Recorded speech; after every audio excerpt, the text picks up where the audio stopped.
იმიტომ რომ მამაჩემს უნდა და ძალიან გაამოსულიყავი სამხედრო. თვითონ არის სამხედრო პოლკოვნიკი და უნდა რომ შემაგდო მოკლედ ამ კარანტინში მახოხიალა მთელი საფხული გველებში იმაში და გაუბარა თავის კოლეგებს დაუბარა რომ არ დაინდოთ და არ დამინდეს მოკლედ გამწურეს მე ჩამოვედი სამხედრო აკადემიაში ვსწავლობდი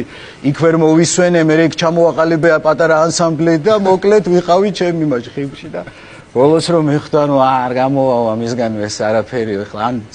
საზღვარზე უნდა მდგარიყავი და ან თვითმფრინავის მეორე პილოტი უნდა ყოფილიყო იმიტომ რომ პირველი სარისკო იყო მეორე პილოტისთვის ამიტომ ხო მაგრამ მე მინდა გიცხარო შესაძლოა შენ გენერალი ხარ ასე ჯობია